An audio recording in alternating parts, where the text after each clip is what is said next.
Salut à toutes, salut à tous et bienvenue dans cette nouvelle vidéo sur la chaîne C'est mon avis de, vous le savez, cette chaîne secondaire qu'on a créée pour vous parler d'autre chose que des smartphones. Et en l'occurrence aujourd'hui, on va déballer de la montre connectée Samsung, la nouvelle, alors la nouvelle ça fait 3-4 mois que c'est sorti, la nouvelle Galaxy Watch FE.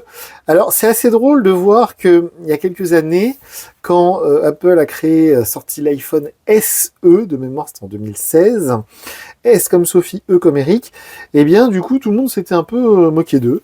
Et puis quelques années après, Samsung a fait son premier Samsung, je crois que c'était le S20, je sais plus où, S21 FE, donc F comme Frédéric, E comme Eric.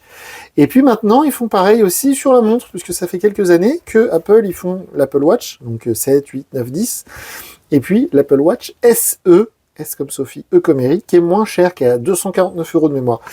Et donc cette année, Samsung, ils nous ont fait pareil.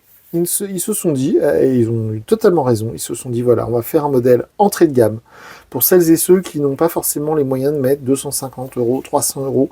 La nouvelle, la Galaxy Watch, c'est la 7, je crois, la dernière en date, ou la 6, je sais plus, et elle coûte, voilà, 250 €, 300 €. Et là, on a une montre que j'ai payée sur Amazon seulement, je vous mettrai le lien sous la vidéo, seulement 150 €. Bon, dans les autres revendeurs, j'ai vu, il y a une pub en ce moment chez Leclerc. Chez Leclerc, elle est à 199. Donc vous voyez, ça reste raisonnable, c'est en dessous des 200 €. Donc c'est la FE. Alors on va tout de suite commencer le déballage. Et effectivement, cette montre, je vais l'utiliser à titre personnel parce que, si vous regardez bien, mes poignets sont nus. Puisque en ce moment j'utilise le Samsung Galaxy Z Fold 6 que vous avez vu passer sur la chaîne principale, c'est mon avis, en déballage et en test. Et puis sur cette chaîne secondaire, vous aurez le test sur un mois, sur le long terme. Et donc du coup, je me suis débarrassé de mon Apple Watch 10 et je me suis dit, bah voilà, on va tout faire Samsung. Donc j'ai les oreillettes aussi que vous avez vu passer sur la chaîne, les Galaxy Buds 3 Pro. Et bien comme ça, j'aurai aussi testé la nouvelle Galaxy Watch FE. Donc c'est le même packaging que d'habitude. On a le même format, tout est identique pour l'instant. Ce qui est assez original, et alors je sais pas pourquoi ils ont fait ça, c'est exactement comme les oreillettes justement, les Galaxy Buds 3 Pro. Ce qui est drôle, je vais essayer de vous montrer, voilà, je les ai ici. On a sur le bracelet de la montre, le petit orange à droite, le bleu à gauche. Je sais pas si vous allez voir. Vous voyez, orange à droite, bleu à gauche, orange à droite, bleu à gauche. Je sais pas c'est quoi cette nouvelle tendance, mais je trouve ça très sympa. Moi, je voulais juste le faire remarquer, parce que moi, je l'ai remarqué, je me suis dit, c'est rigolo.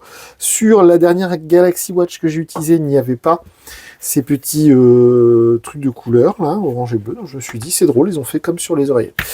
Donc, qu'est-ce qu'il y a là-dedans? Comme ça, c'est mieux, mais ça brille. Voilà, il y a toujours mon reflet, là, de ma lampe LED.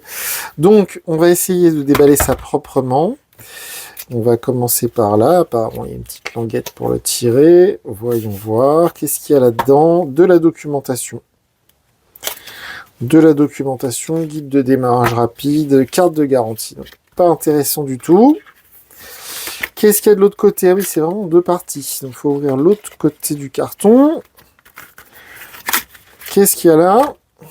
On a l'adaptateur, enfin, en tout cas, le chargeur à induction. Normalement, attention. Et oui, c'est bien ça.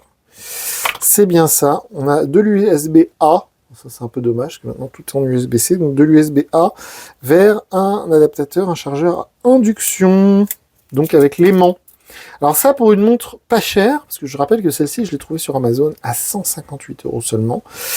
Ça fait vraiment pas cher. Et il y a des montres plus chères que celle-ci. Je pense par exemple à la Google Pixel Watch qui coûte 350 balles et qui n'a pas de chargeur à induction, qui est toujours avec les petits contacts comme sur les montres à 10 balles de AliExpress, alors que là, bravo Samsung, on a quand même le chargeur à induction. Donc ça, c'est vraiment cool, il est magnétique, et donc ça recharge sans fil. Donc ça, c'est très très chouette pour une montre si peu chère, j'ai envie de dire. C'est vraiment cool qu'ils aient gardé cette technologie. Donc ça, c'est déjà un point très positif. Au niveau de la montre en elle-même, alors de toute manière là, je vais pas pouvoir vous en montrer beaucoup plus. On va l'allumer, mais dès qu'on va l'allumer, elle va nous demander de se connecter. Donc le bracelet en silicone, c'est classique, mais c'est diablement efficace. Celui qui est monté, donc c'est S et M, voilà. Si vous voulez un bracelet plus grand, plus large, il faudra l'acheter à côté. On a toujours ce système avec le bouton pour enlever justement le bracelet. Donc ça, c'est assez nouveau, parce qu'avant, c'était pas comme ça sur les versions précédentes. Je crois qu'ils ont apporté ce système avec la Galaxy Watch 6 de mémoire. Ça marche très bien. Voilà. Puis au moins, c'est pas copié Apple, donc bravo, pour une fois qu'ils font des trucs par eux-mêmes, c'est bien. Et puis la finition est très jolie, hein, toujours chez Samsung, honnêtement, c'est très très propre. Vous voyez, donc là c'est le modèle 40 mm, donc c'est du saphir, malgré que ce soit le modèle pas cher, c'est du saphir. Je rappelle que le saphir, ça sert à rien d'aller coller des verres trempés, des gels, des je sais pas quoi. Le saphir, c'est rayable et incassable. Alors vous allez me dire dans les commentaires, oui, moi j'avais cassé la mienne, bon.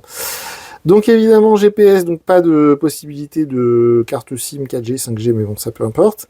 Et bien évidemment, elle est étanche jusqu'à 5 ATM. Je sais jamais à quoi ça correspond. Un 5 ATM, c'est pas 5 mètres, mais c'est un truc dans ce genre-là. Alors, on va essayer d'allumer malgré tout. Je vous rappelle que sur les Galaxy Watch, on le voit très bien ici, il y a deux boutons. On a ce bouton ici sur lequel j'essaie d'appuyer pour l'allumer, mais ça n'a pas l'air de marcher. Et le bouton juste en dessous. On va essayer celui-ci du coup. Et aucun ne semble marcher. Il n'y a peut-être pas de batterie, je vais la recharger. Donc c'est un écran AMOLED. Je rappelle que Samsung a inventé, en tout cas popularisé l'écran AMOLED en 2010 ou 2011 avec le Samsung Galaxy S première génération de mémoire, ou le S2, je sais plus. Et non, il n'y a peut-être plus de batterie. Il y a peut-être plus de batterie. Non, je ne peux pas vous montrer du coup, c'est dommage. Mais je pense que vous allez voir, voilà. Si je mets comme ça, vous verrez le bord de l'écran, on le voit bien là. L'écran, il est un peu clair, un peu marron. Puis au bord, il y a une grosse bordure. Ça, je pourrais mieux vous le montrer dans la vidéo de test qui va arriver d'ici quelques jours sur la chaîne. Mais en fait, c'est ça la principale concession que vous faites quand vous partez sur ce modèle par rapport à une vraie Galaxy Watch 6 ou 7, je ne sais plus à quel modèle on est. Parce qu'en fait, vous voyez, au niveau de l'écran, là, on a une grosse bordure. Alors que sur les derniers modèles, justement, chez Samsung, ils avaient réussi à affiner cette bordure. Mais bon, je pense que c'est peut-être le seul truc sur lequel on va faire une concession. Une chose est sûre, c'est que je vais l'allumer, la charger, je vais l'appairer à mon Z Fold 6, je vais l'emmener partout avec moi, elle va être sur mon poignet pendant quelques jours, et puis je viendrai vous dire en vidéo ce que ça vaut, en tout cas ce que j'en pense. Si vous avez des questions, en tout cas des opinions, des avis à exprimer, n'hésitez pas, les commentaires sont ouverts, c'est fait pour ça. On est présent sur les réseaux sociaux X, Threads et Instagram. Et moi, je vous dis à très bientôt pour une nouvelle vidéo sur la chaîne. Salut!